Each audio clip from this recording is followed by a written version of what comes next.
How could this have happened? You might have wondered after the scandal over fraudulent accounts at Wells Fargo. Most of the blame has been pinned on two people, John G. Stumpf, the former chief executive, and Carrie L. Tolstedt, the former head of community banking.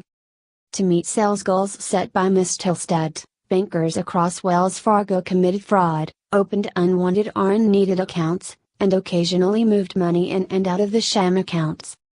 The board of the bank will claw back $75 million from the two former executives, the largest forced return of pay and stock grants in banking history. An investigation into the fraud by Wells Fargo directors found that Mr. Stumpf had turned a blind eye to the creation of fraudulent accounts.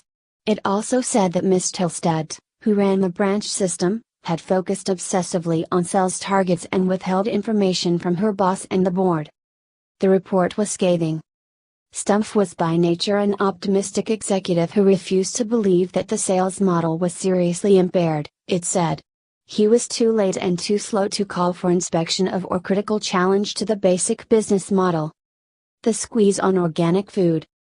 Whole Foods is used to being the outlier, using its organic products to draw affluent shoppers away from more staid grocery stores. But the grocer faces disruption of its own, and the challenge is coming from Jana Partners, the activist hedge fund founded by Barry Rosenstein. Jana, now the company's second largest shareholder, has criticized Whole Foods' brand development and customer service, arguing that its analytics and distribution strategy could be improved.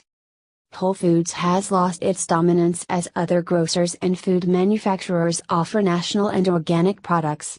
It has had to cut prices and begin a loyalty program. Jana has teamed up with 4 shareholders and is proposing them as new board members. They include Mark Bittman, a former food writer and columnist for the New York Times, and Glenn Murphy, the former chief executive of Gap Incorporated.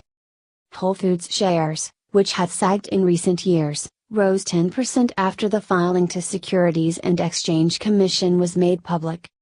Central bank changes tack. The Federal Reserve isn't here to stimulate the economy anymore. The central bank is aiming to keep it on an even keel with a moderate pace of growth, said Janet Yellen, the Fed chairwoman. Although inflation is a little weak, consumers are spending more and the unemployment rate has fallen.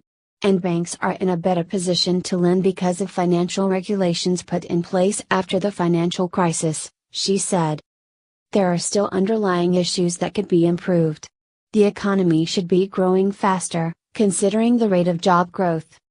The fact that you can create that many jobs in the context of growth that is so low points to a significant problem, Ms. Yellen said. The problem is that productivity growth is very low.